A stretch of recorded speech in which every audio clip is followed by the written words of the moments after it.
tignan mo to, dry na dry. At saka ang liliit ng mga dahon niya, kita mo naman. Kasi purong lupa pala yung ginamit sa farm. Ayan no, garden soil ang tigas. Kaya wala siyang nakukuhang moisture. Yan. Dapat natin tong palitan ng well-draining soil. So gagamit tayo dito ng buhaghag na potting mix gaya ng rice hull, carbonized rice hull at kaunting coco peat paghahalu-haluin natin. Yan, tingnan mo, dry na dry talaga eh. Oh.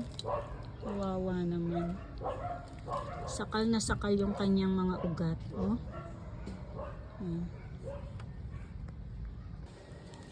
Pagkatanggal ng lupa ay huhugasan naman natin tong mabuti sa running water.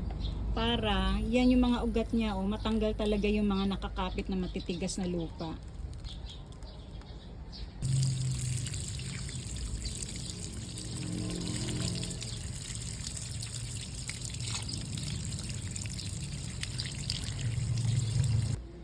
Ayan, nalinisan na natin yung kanyang mga ugat at ayan, medyo visible na rin.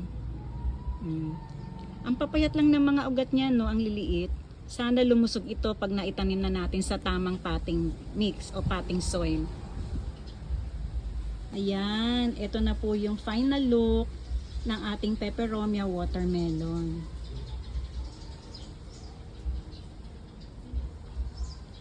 Ginamitan ko na rin po siya ng mas malaking paso.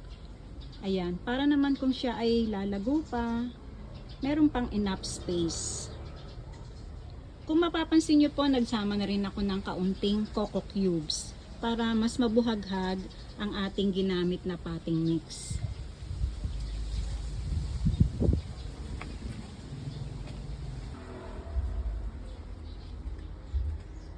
Ayan, dito na po muna natin ipupwesto ang ating peperomia watermelon.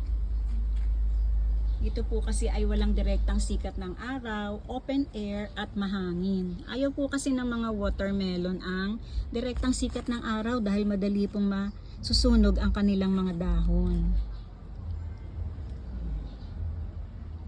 Maraming salamat po sa inyong pagsubaybay. Muli, ito po ang The Late Bloomer. Happy planting!